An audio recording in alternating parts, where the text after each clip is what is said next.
titled Enlightened Society from Sane Citizens. Sane Citizens. The idea, the expression Enlightened Society comes from my teacher, Chogyam Trungpa Rinpoche, the Dorje Dradal of Mukpo. Dorje Dradal, the title, his Shambhala title. So the idea with Trungpa Rinpoche and Sakyong Mipham Rinpoche, his son, who is now the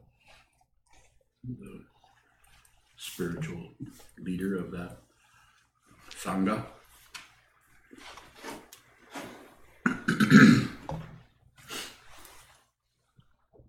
Endeavoring to not just take Buddhism back into the monastery like this, but endeavoring to take the teachings of the Buddha, the sane idea of taking that kind of generosity and consideration and respect for others in our society and bring that out in such a way that that you have something that functions in a healthy and uplifted way, so that other people joining, either from birth or coming from other communities and so on, can come into a space that is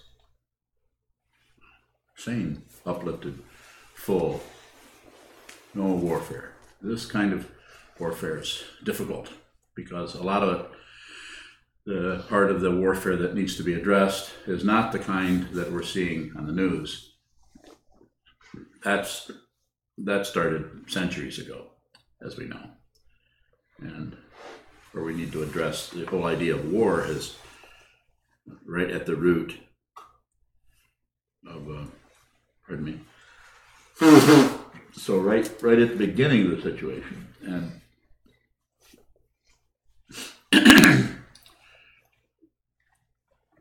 which of course, or maybe not of course, but from this point of view, looks like you need to train your mind. So if you're a part of the society, if you're getting out of bed in the morning and immediately going to war with your life, your family, your neighbors, your society, based on hope and fear and presumptions and preconceptions about everything, it's just going to continue to spin, and your little tiny tornado will resonate with much bigger tornadoes and bigger tornadoes. Sometimes they're called political parties. Just a comment. It's not really a criticism. It's more like just a description, which I think anyone who's even in that would probably agree that there's a lot of spinning going on. And what they seem to try to do is to fix the spinning, to stop the spinning, lecture each other. Well, you said, what do you think about what I'm thinking about what you just said? What are you actually thinking about what you were saying about what I was thinking about what you said? Yeah, that's what I'm saying. So, it's I'm making fun of it in a way, but it really is kind of a very circular kind of, and kind of padding each other's self-centeredness and each other's feeling of being important and so on. So Dorje Dradal Mukpo Trungpa Rinpoche and his son Sakyong Mipham Rinpoche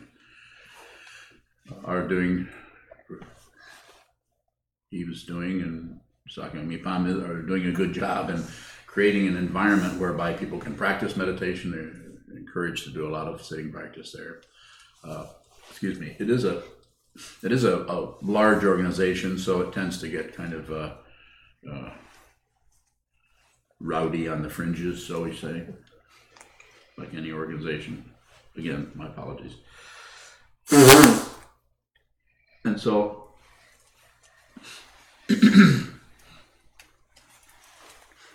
we're kind of doing something similar. We're not promoting it as that, or maybe talking about it. This might be the first time I've ever talked or used that word, at least in the title of a Dharma talk. But what I'm always saying over and over again in so many different ways is, before you take your unexamined tornado, the one that's you think is maybe not even there, or you think you've got it under control, You know, the other one of those magical words, control. Before you take that into the maelstrom, into the tsunami of opinions and ideas and judgments, and just first unload your own interior weapons. And how do we do that? I'm pretty biased in this regard. I'm not saying this is the only way. There might be some other way. I'm sure there are probably lots of ways that I'm not aware of.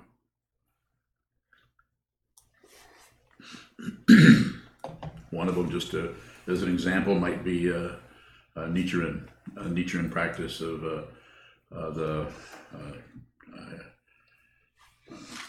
that was a daimoku, sitting in front of the Gohanzan, or the altar, and chanting Nam-myoho Renge-kyo hundreds of thousands of times over and over and over again. Well, of course, that's the title of the Lotus Sutra. It's all kind of goes back into history and goes different directions, but that is a way, having done a fair amount of chanting, that is a way to settle the mind down. But it's doing it from the outside down this way. So it's settling it down by taking body, speech, and mind and synchronizing it in such a way, just like if you say, Om Mani Padme Hum, Om Mani Padme Hum, Mani Padme Hum, Mani Padme Hum, Mani Padme Hum, have a mala and do this, hundreds of thousands of times. Probably going to settle down because you're putting a lot of energy, body energy, you're saying it, mind energy, you're listening to it yourself say it, and expressive energy, you're actually repeating it, and training or leveling out or repeating something over and over again. So you probably are having an effect on the mind by doing that. But the way it looks here, and I'm not saying I'm right and someone else might have a different idea, so I have respect for that. But the way it looks here might be a good idea to stop down and look at what's being trained, rather than just taking the machinery of mind and saying, well, let's just smooth it out, and straighten it up, and look at what we want and see if we can get that, whatever that may be. Could be Enlightened Society, could be a new Mercedes, or maybe even one that's a couple of years old is a pretty good Mercedes.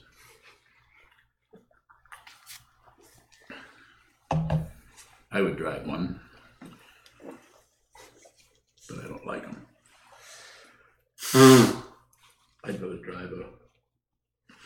I'd rather have my wife drive, I should say, a Prius. I don't drive too much.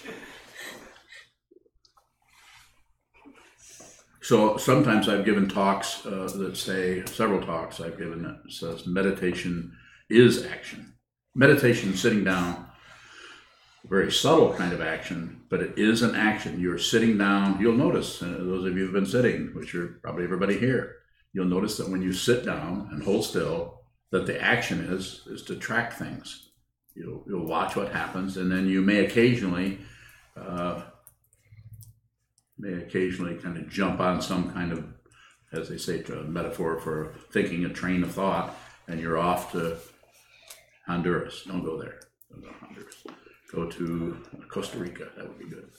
Go off to Costa Rica, and you're or Argentina, or some other place that we're trying to figure out whereabouts it's at in South America.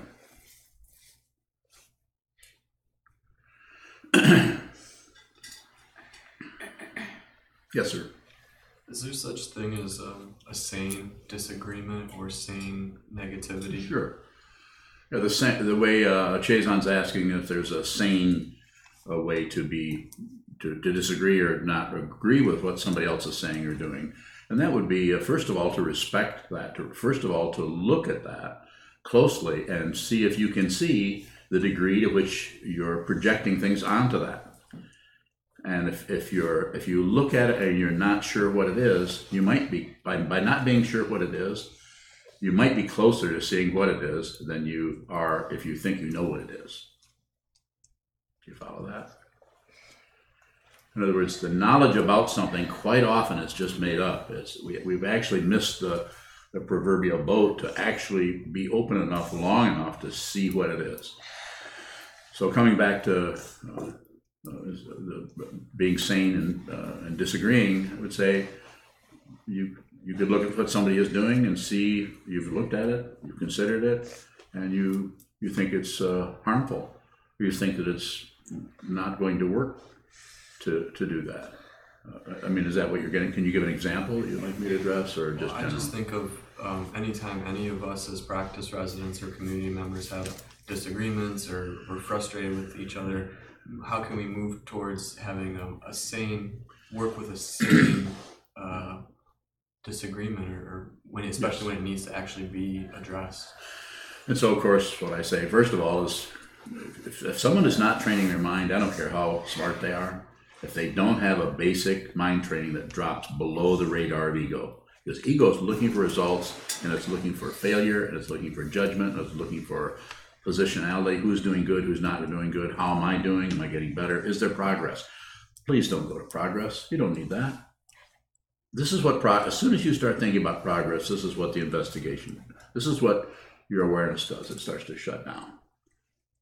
Because if you think you're getting somewhere, you're not. The only way you're going to get somewhere is to not be too concerned about that and be concerned about what is this, what's actually true. And so the little slogan I ever thought up is the 3 C's: communicate, cooperate, and collaborate. So if you can't cooperate if you don't communicate. And to communicate, you might have to sit and listen to someone say things and do things and make pronouncements about things you think are, like you said, are incorrect. So the way you would relate to that is listen, ask questions about it. We've had several situations in our community fairly recently where there's been a strong disagreement with something, but instead of coming and discussing it, this person has completely dropped out of the community. When that person did that, I had 4 minutes on the phone, and even said, "Would you just consider discussing this? Or wait a little while?" No, they had their mind made up. So it doesn't make them wrong. It just means that they're operating out of what they see to be true. And when someone does that, what they're operating, so they've already come to conclusions about things, and that's the way they're operating. And you could look at it and say, well, you could disagree with them, but you probably don't have the opportunity to discuss it because they don't have the openness, and they may not have the openness because of fear, because of whatever, just so many different things. Not it's not about a right and wrong. It's just about clarity around it, or the willingness to actually be wrong. We don't want that. We don't want to be wrong. Mm-hmm. So how would you deal with if you run into a situation that is kind of an insane, where the person that is talking with you or acting towards you is not on your same level of thinking? Yeah. How do you handle kind of an insane thing? Do you just... So no protocol. So I wouldn't say, chop off their head. I wouldn't say, get a ball bat. So there's no protocol. I'm being silly, but there's no protocol to just handle it. The protocol to work with that or relate to that is to be still, watch your own body language if the person is in front of you, and watch theirs. Don't come to conclusions about body language. We're not talking about, what was that movie where the guy reads everybody's body language and can tell what sun sign they are or something like that. Lie to me, that's right. I'm not talking about those kinds of things. I'm not saying that can't be done, and maybe should be done in some ways. If you're looking at picking a jury, you might want to kind of look at that. If you were involved in that, where you can kind of see where people have a covering up kind of thing or an openness kind of. But we're not talking about that. What I'm talking about is saying to bring you into the present moment. You can't really tell if you're in the present moment or not. So what we do for that is to use our sight, use our hearing, use all of our senses that usually we're abandoning those to draw up into our thinking process about right and wrong. You can sit and look at someone and talk to them for a few minutes, and it's almost like a film comes over their face when they slowly left the room. You might as well be by yourself. So receive. As I've said before, quite often the kind of generosity that's really missed is really receive what someone's saying. Receive their craziness. Don't buy it, don't sell it, don't look away. So don't believe it, don't reject it or disbelieve it, even though under the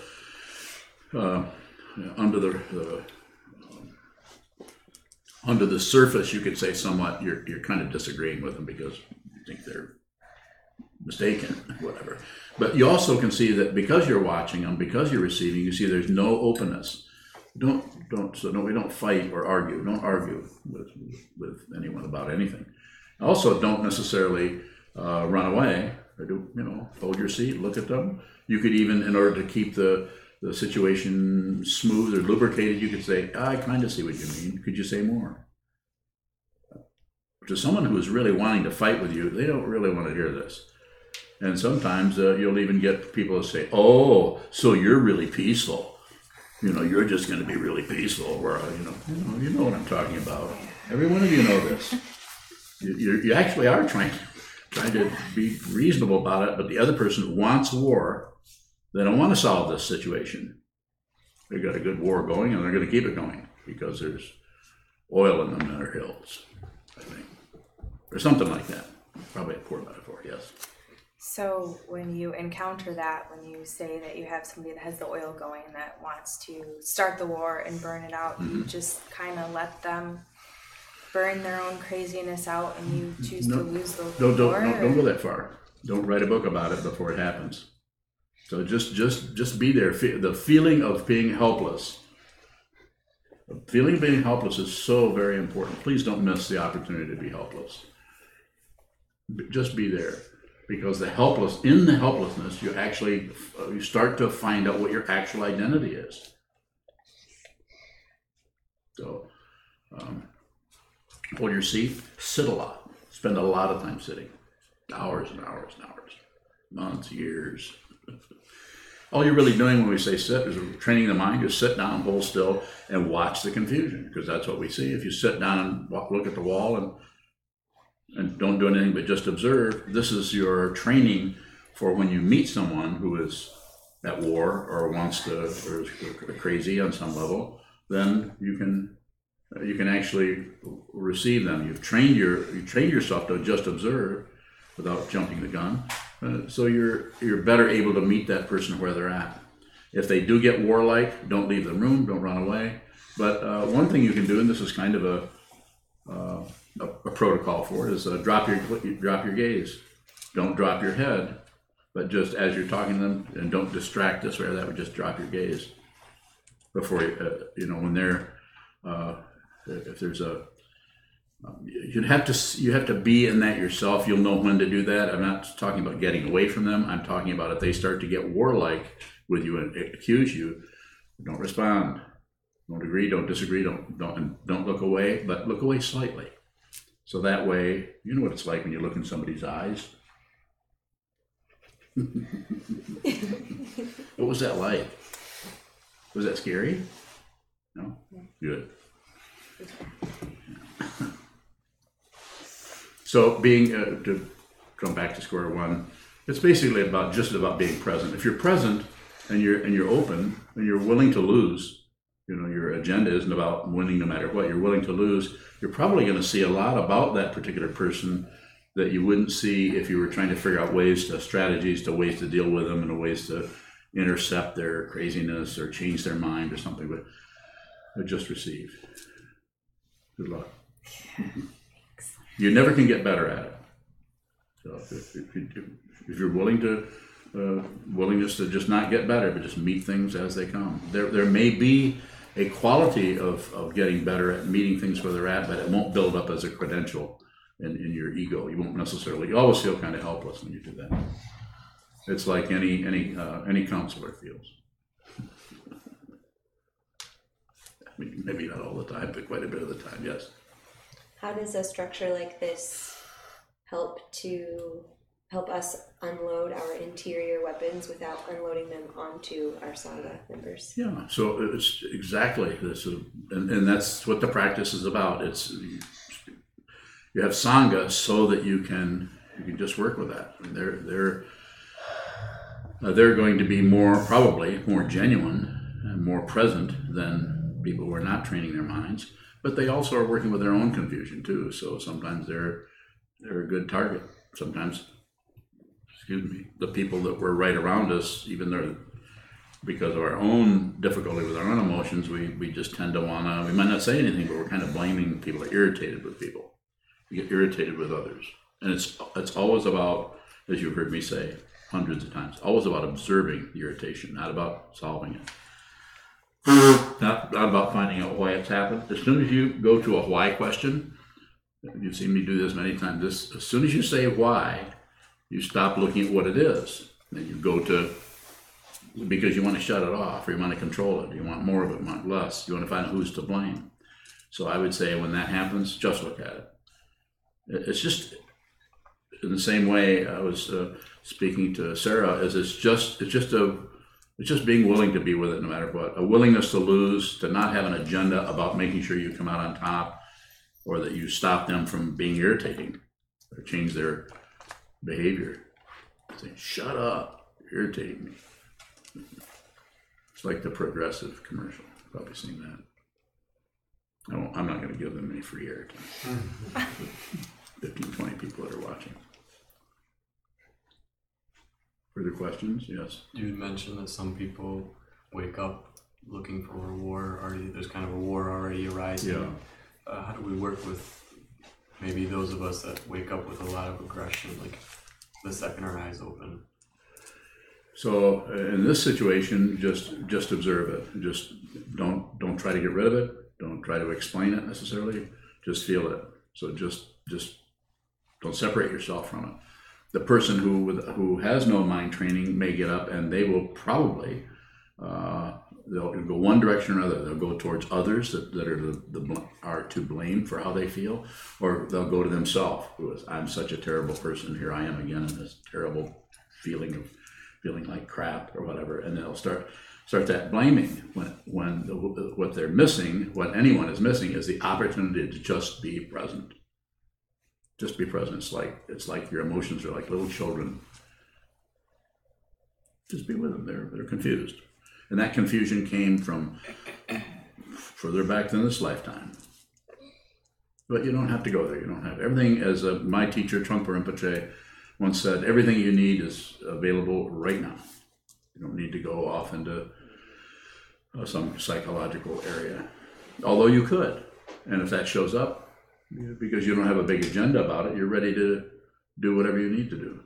Debate, depending on the causes and conditions that are showing up at that particular time. That's why just being present and facing someone, their confusion, by watching it and not trying to fix it, by just watching the confusion, will tell you if you even have permission, or if it would even be expedient to step in and say, you really need to do this or this, or or I think you're incorrect in making that statement or something. It's a difficult area, just human relationships. Most of the time, not all the time, but 99%. 99.9%. You're looking at your projection. Anytime you're talking to anybody, whether you're agreeing with them or you're disagreeing with them or you're neutral, you're actually, because we project our world. If you have questions about that, I would endeavor to put that. It's like a particular situation. Yes. Getting married soon, and we just found out we can't do Buddhist services in this church that we were planning to do. Mm-hmm. So there's some aggression and frustration with that, but more importantly, what's the importance of Buddhist ceremony, especially in a weighty situation like this? So is that house? No, this is a church we were planning to get married in. Oh, that you can't do a Buddhist service in the church? Yeah, we were going to do a blended service. Oh, yeah. You can't do it out in the yard. That would be a statement.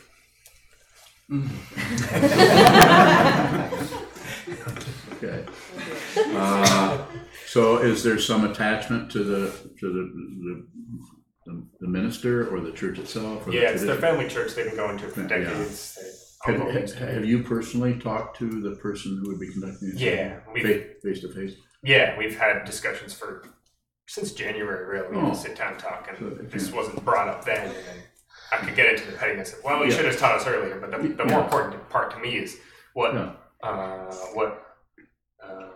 part of Buddhism is Buddhist ceremony is important in a vow like that. Oh, I see what you're saying.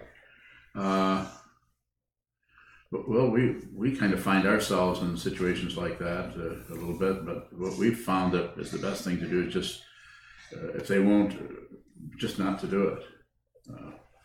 You could do that service there and do it however that, and then you could come here and do another service. Or we could come over there, or I could come, Chogyam could come, Unyo could come. 3 of us are all monks. We could marry you again with vows. I mean, just an idea. It might be better than trying to insert, because what you're doing is, if they knew what Buddhism was, they had an idea, an open idea, where they looked into it, they wouldn't be threatened at all. No threat. We're not even trying to get anybody to do what we do. Whereas the Christian tradition is very much about proselytizing and getting as many people on board, saving everyone. So we save people by not meddling with them. So we could talk about that more at some point. It's a good question. Any other tips? It's probably something. Yeah. That's kind of that's the first time I heard about it. It's interesting because we're allowed to bring Hajushin, the Zen Buddhist who's going to do it, but you can't say the refuges.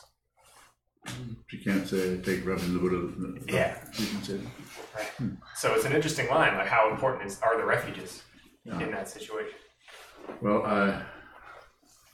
if you don't say that, then it's not a Buddhist service. Exactly. Right. Yeah. So, and all you're doing when you're not saying I believe in the Buddha. We don't even believe in the Buddha. The Buddha was a man. We're saying I'm taking refuge in the Buddha, refuge in the Dharma, refuge in the Sangha. So what you're doing is you're saying I'm going to study this teaching to see it will, to help. And so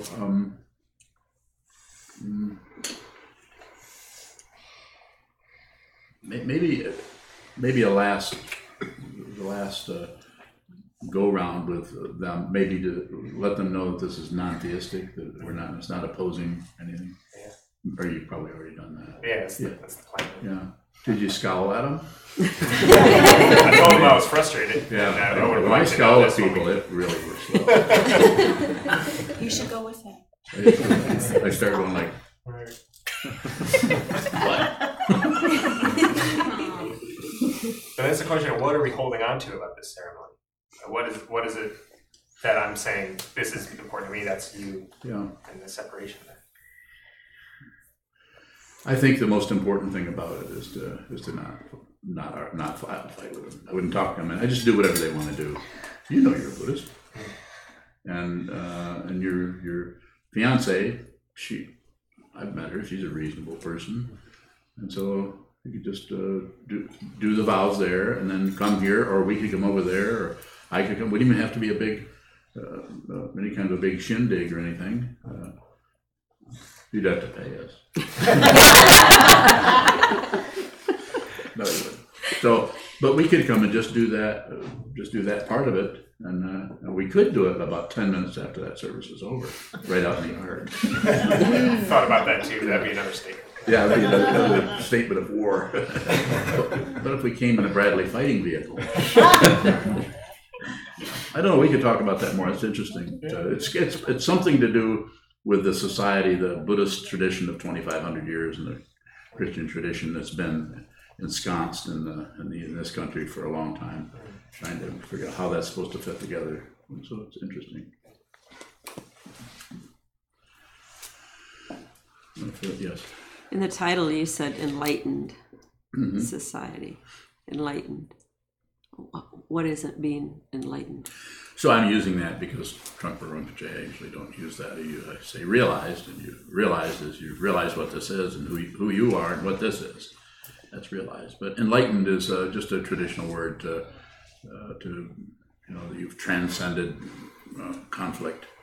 So it's an enlightened, it's a understanding about the nature of everything, so that you're no longer at war with anything. You could say that enlightened. If you're enlightened, you realize there's no solid self and there's no solid other. The duality has been transcended. Even though there's still duality, it's still there's no fixation on it. So if things go this way, You know, if you're chopping, you chop wood, carry water, as the saying goes. Before enlightenment, chop wood, carry water. After enlightenment, chop wood, carry water. Or maybe it's chop water, carry wood. I know, not funny. So, what would be the difference between society that's not enlightened and that which is? I mean, we've already had examples brought up this morning by temple residents that talk about aggression and disagreements with Sangha members. What would be a manifestation of such a society? Well, there would be, everyone would cooperate. If you had an issue with someone, there would be a sense of trying to cooperate around that and understand, rather than immediately being warlike over it. You know, this is an excellent place to discover that. So several of us in here have been in situations where we're challenged by something, and kind of causes you to get upset or something. So we don't try to get rid of that feeling. We don't do anything with it. We just look at it.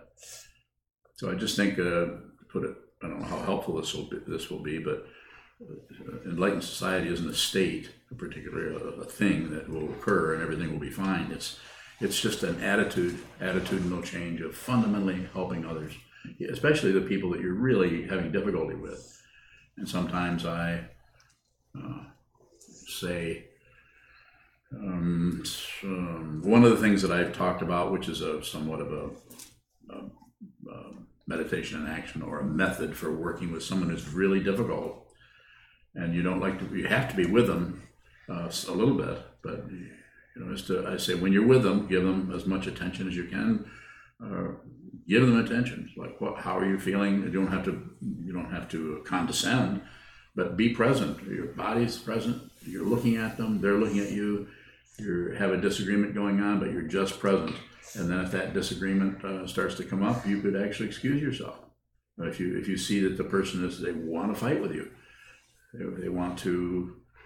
Sometimes, no matter how much you try to pacify, that person wants blood, and they're going to treat everything you do as some kind of act of aggression. They'll call it, what was the word, the catchphrase, passive aggressive. I don't know how helpful that is. It's aggressive, not passive. It's aggressive. So, so you would see. I'm thinking of a situation, not no one around here, but someone, I said, a person that's kind of forced into being in that situation a little bit, say, just be in there and, count to, as they do in the cartoons, count to 20, and then blow up. No, count to 20, and then say, oh, gotta get going. I mean, it's a little white lie.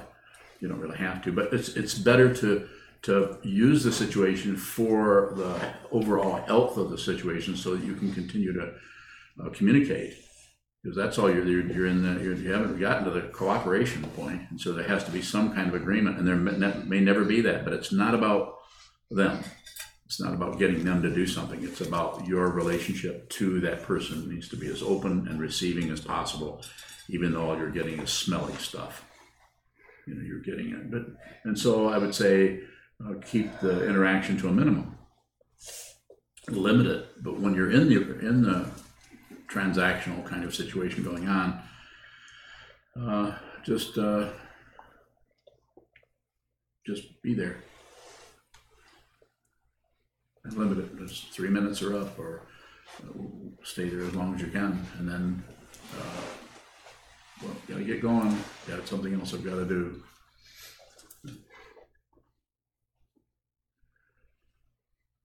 Seems to be helpful to do that. And it's difficult if it's the person is your spouse or something. That's even more difficult. But I think that can be done even in that situation. I know it can be done. More questions, please. What did Trungpa mean about being a warrior? I think the idea, the image of warrior, brings up some kind of bravery feeling, just that word warrior. And it also tends to bring up warlike stuff. But I think the warrior part just meant that you're brave enough to not turn everything into aggression.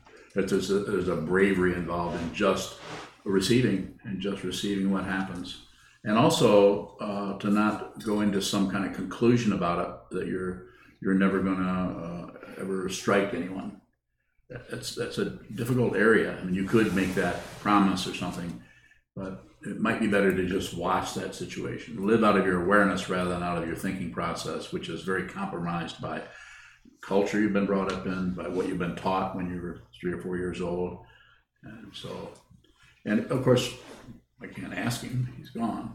But I got that impression. I think he addressed that a little bit when he was asked very similar questions. Why do we call it warrior? And just like I had spent 4 years in the Marine Corps, I had quite a problem when he started having a military called the Dorje Kasang. That was irritating to me.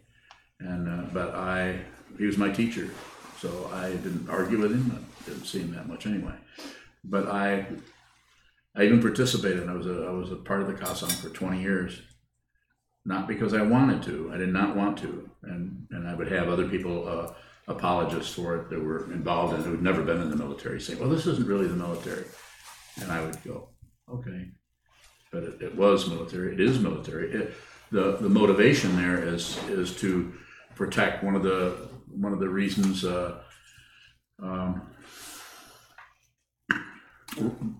rationales, or whatever that he used, that I remember him using one time, and there are other ones. And there were times when I could see the value of it. When His Holiness Karmapa came in the 70s, I was part of that. People who helped, and was part of the Kasang, or the Dorje Kasang, Vajra, fancy name for a bunch of people in, with lasers. So I could see that to have a really strong group of people who were, driving and opening doors and and staying around with things, so they could just teach and so on. He one time used the image that the Kasang is like a horizon where the teacher appears.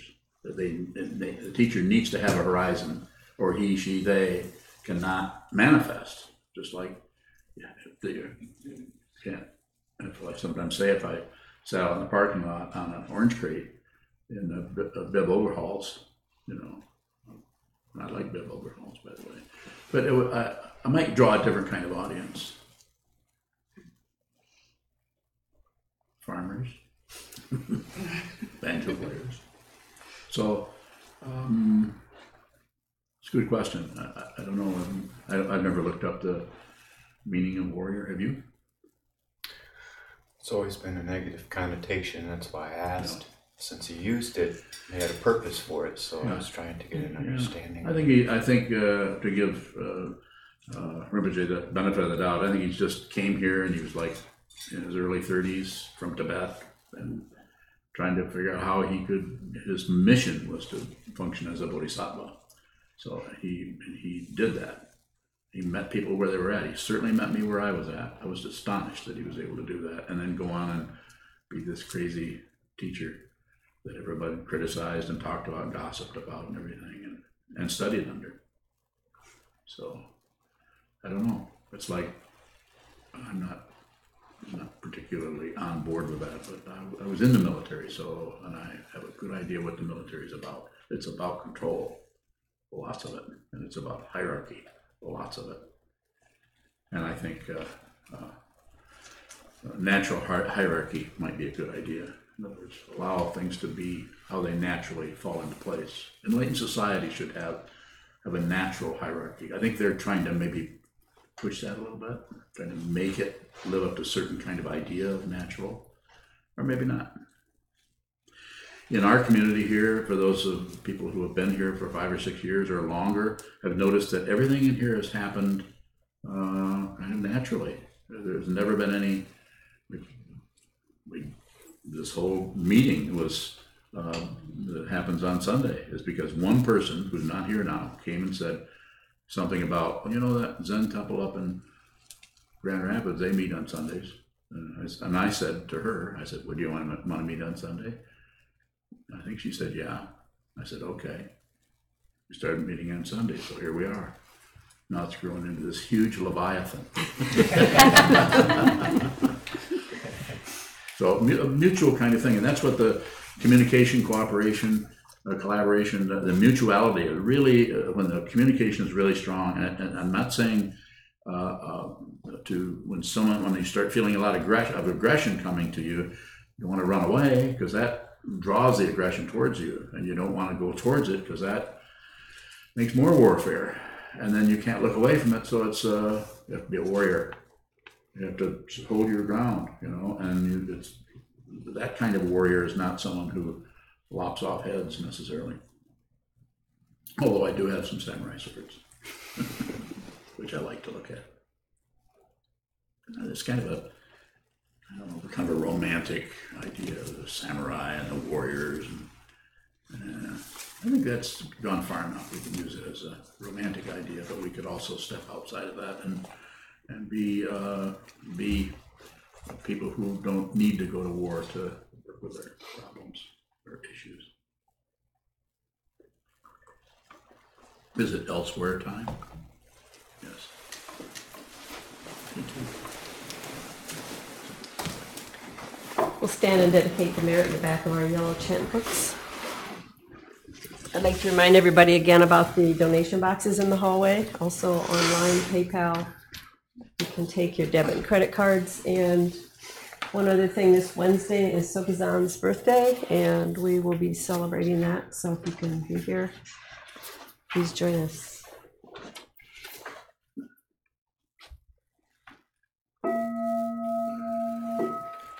May the merit of this penetrate into all places, so that we and every sentient being together can realize the Buddha's way.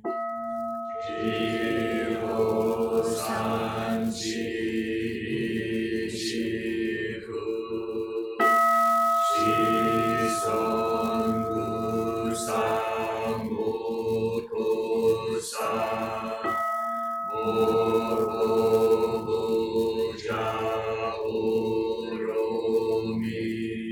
the 10 directions, the 3 worlds, all Buddhas, all venerable ones, Bodhisattvas, Mahasattvas, the great Prajna, Paramita.